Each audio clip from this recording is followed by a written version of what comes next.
बहुत सारे लोग जब डायरेक्ट फंड के माध्यम से म्यूचुअल फंड में एसआईपी करते हैं या लमसम निवेश करते हैं तो अपने पोर्टफोलियो को बनाने में एक बड़ी गलती कर देते हैं, जिसके कारण उनको फ्यूचर में रिटर्न कम प्राप्त हो सकते हैं या फिर उनका पोर्टफोलियो बहुत ही ज़्यादा रिस्की हो सकता है। जितना वो रिस्क ले रहे हैं उस हिसाब से उनको रिटर्न नहीं मिलेंगे।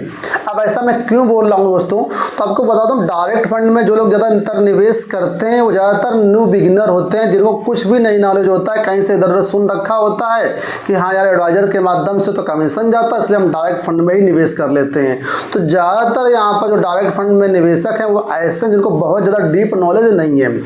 ऑलरेडी यूट्यूब से, इंस्टाग्राम से, किसी दोस्त से सुन रखा होता है कि अपने पोर्टफोलियो को डाइवर्सिफाई करना होता है। तो डाइवर्सिफाई करने के चक्कर में ये लोग अपने पोर्टफोलियो को ओवर डाइवर्सिफाइड कर लेते हैं। ओवर डाइवर्सिफाइड का मतलब ज़रूरत से ज़्यादा फंड। कोई भी चीज़ ज़रूरत से ज़्यादा होगी तो नुकसानदेह ही होगी, उसको ओवर डाइवर्सिफाइड कहते हैं। ठीक है, मेरे पास बहुत सारे लोग आते रहते हैं और अपना पोर्टफोलियो शेयर करते रहते हैं कि सर ये मेरा पोर्टफोलियो बताइए, मेरे पास फंड सही है या नहीं सही, कुछ इसमें चेंज की ज़रूरत है या नहीं है। तो ऐसे ही एक क्लाइंट मेरे पास आए जिन्होंने अपने बताया कि मैं सर डायरेक्ट फंड के माध्यम से 32,000 रुपये महीने का निवेश कर रहा हूँ और ये मेरा पूरा पोर्टफोलियो, इसको आप चेक कर लीजिए।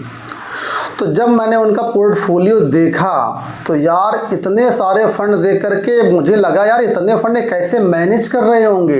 आपको बता दूं दोस्तों, उनके पोर्टफोलियो में कम से कम 25 फंड थे, जिसमें 12 फंड तो केवल स्मॉल कैप के थे, उसमें से 4-5 फंड मिड कैप के थे, इसके साथ ही फ्लेक्सी कैप के 2-3-4 फंड थे, इसके साथ ही मल्टी कैप के फंड थे, इसके साथ ही सेक्टोरियल फंड भी कम से कम नहीं तो 3-4 रहे होंगे, इसके साथ ही इंडेक्स फंड भी उन्होंने ले रखा था, मोमेंटम फंड भी उन्होंने ले रखा था।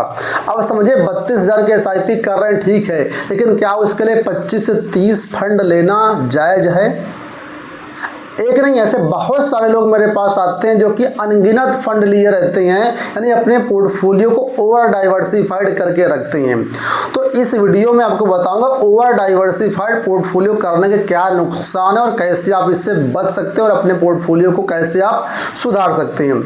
देखिए, जब आप ज़रूरत से ज़्यादा फंड लेते हैं तो उन फंड को आप ट्रैक नहीं कर पाएंगे। इतने सारे फंड है, किसको किसको ट्रैक करेंगे, और ट्रैक कर भी लेते हैं मान लीजिए तो फिर समय से पहले उसमें अगर आप विड्रॉल करते हैं, रिडीम करते हैं, तो आपको जो है एग्जिट लोड 1% लग जाएगा, तो नुकसान तो आपका होना ही होना है। तीसरा दोस्तों, यहाँ पर नुकसान ये है कि जब एक ही कैटेगरी के इतने सारे फंड लिए हैं, मान लीजिए स्मॉल कैप के हम 12 फंड लेकर के बैठे हैं, तो पूरा मार्केट तो हमने ऑलरेडी ले रखा है, तो मतलब क्या हुआ निवेश करने का।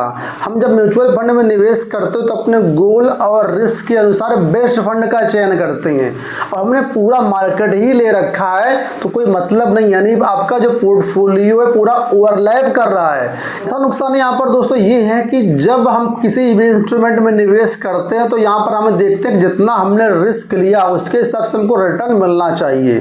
ठीक है, तो रिस्क एडजस्टेड जो रिटर्न होते हैं वो ओवर डाइवर्सिफाइड में आपके घट जाते हैं, इसलिए बहुत ज़्यादा निवेश करने का कोई मतलब भी नहीं होता है। अब देखिए, आप लोग अपना पोर्टफोलियो बनाने से पहले आपको 2 काम करने होते हैं। पहले आपको अपना प्रॉपर गोल एनालिसिस करना होता है कि हमें कितने साल के लिए निवेश करेंगे, कितने साल बाद हमको पैसा चाहिए।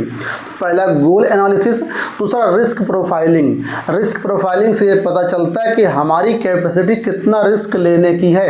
अक्सर लोगों को मैंने सुना है कि हम हाई रिस्क ले लेंगे, लेकिन जब हाई रिस्क के साथ फंड अलॉट कर दिए जाते हैं तो लोगों का पेशेंस खो जाता है, जब मार्केट डाउन जाता है और पोर्टफोलियो नेगेटिव दिखता है। तो इसी वजह से रिस्क प्रोफाइलिंग करना जरूरी है। कितना आप रिस्क बियर कर सकते हैं उसी हिसाब से अपने फंड का चयन करें। अब यहाँ पर फंड कितने लेना चाहिए तो उसको बता दूं कि मैक्सिमम आप अपने पोर्टफोलियो में स्टार्टिंग में 4 से 5 फंड ही रखिए। अमाउंट आप चाहे जितना निवेश करें, चाहे 10,000 एसआईपी करें, चाहे 50,000 एसआईपी करें, चाहे लाख एसआईपी करें, 4 से 5 फंड होने चाहिए। इससे ज़्यादा फंड आपके पास शुरुआत में ना हो तो बेटर है, क्योंकि ज़्यादा फंड ले लेंगे तो फिर आपको ट्रैक करना उनको संभव नहीं होगा, जिससे आपके रिटर्न्स काफ़ी प्रभावित हो सकते हैं। अब फंड लेते समय आपको यहाँ पर यह भी ध्यान देना है कि आप सबसे पहले अपना एसेट एलोकेशन करें कि आप इक्विटी में निवेश करेंगे, कि डेट में निवेश करेंगे, कि कमोडिटी में निवेश करेंगे, कि आप हाइब्रिड में निवेश करेंगे। अपने रिस्क के अनुसार यहाँ पर आप लोग फंड का चयन करिए। करिए। और एसेट एलोकेशन बहुत ही इंपॉर्टेंट है। एसेट एलोकेशन को कभी भी इग्नोर ना करें कि मैं यार हाइब्रिड में नहीं जाऊंगा, मैं डेट में नहीं जाऊंगा। एसेट एलोकेशन करना आपके लिए जरूरी है। तो पहला एसेट एलोकेशन ध्यान से करें अपने रिस्क के अनुसार। दूसरा, जब हम फंड में निवेश करते हैं जैसे कि small cap, mid cap, large cap, तो मार्केट कैप वाइज भी अपने पोर्टफोलियो को डाइवर्सिफाई करें। यानी कि ऐसा ना करें कि अगर आप एग्रेसिव एक इन्वेस्टर सारा का सारा पैसा आप कभी भी स्मॉल कैप फंड में ना डालें। कुछ पैसा मिड कैप फंड में, कुछ पैसा स्मॉल कैप फंड में, कुछ पैसा फ्लेक्सी कैप में जरूर रखें। इसके साथ ही कभी भी अपने पैसे को एक ही एएमसी के फंड में ना निवेश करें। एएमसी वाइज भी अपने पोर्टफोलियो को डाइवर्सिफाई करें। जैसे कि मान लीजिए मिड कैप फंड ले लिया हमने एसबीआई का, ठीक है, तो मोतीलाल का हम लार्ज कैप ले सकते हैं, लार्ज एंड मिड ले सकते हैं, निपॉन का कोई फंड ले सकते हैं। इस तरीके से अलग अलग एएमसी के फंड लीजिए तो ज़्यादा आपके लिए बेटर रहेगा। ठीक है, तो आपको पहले तो एसेट एलोकेशन वाइज उसको ध्यान देना है, डाइवर्सिफाई करना है। इसके बाद दूसरा यहाँ पर आपको मार्केट कैप के अनुसार डाइवर्सिफाई करना है।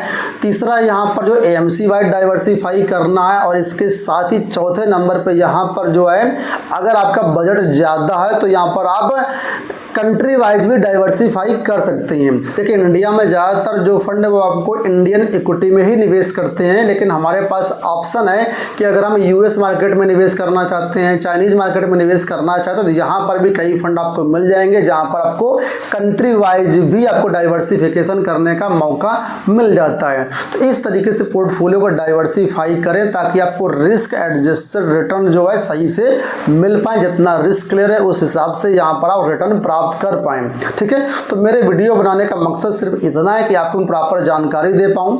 ठीक है, तो अगर आप खुद से डायरेक्ट फंड के माध्यम से निवेश करना चाहते हैं तो अपने पोर्टफोलियो को अच्छे तरीके से उसको बनाइए, उसको जो है मैनेज करिए, उसको ट्रैक करिए, तभी यहाँ पर आप लोग अच्छे रिटर्न कमा सकते हैं। लेकिन अगर आपको नॉलेज नहीं है, आप एक प्रोफेशनल सर्विस लेना चाहते हैं, तो आप लोग हमसे सर्विस ले सकते हैं। हम आपको प्रॉपर फंड एडवाइजरी देंगे, समय समय पर आपके पोर्टफोलियो को ट्रैक करते रहेंगे और जो भी आवश्यक सजेशंस हैं वो आपको टाइम टू टाइम मिलता रहेगा। इसके लिए हम आपसे कोई भी चार्ज नहीं करते, हमारा पूरा चार्ज जो है फ्री है। बस कंडीशन एक है कि आपको हमारे फंड बाजार एप्लीकेशन के माध्यम से ही निवेश करना होगा।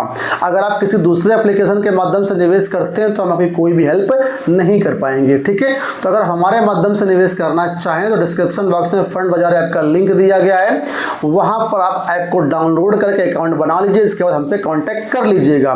और इसके साथ ही अगर आप इलाहाबाद के आसपास रहने वाले हैं तो हम जल्दी एक फिजिकल सेमिनार का आयोजन करने वाले हैं। तो अगर आप उस सेमिनार में आना चाहते हैं तो आप लोग डिस्क्रिप्शन बॉक्स में दिए गए लिंक से अपना रजिस्ट्रेशन कर लीजिएगा। एंट्री फीस टोटली फ्री रहेगी।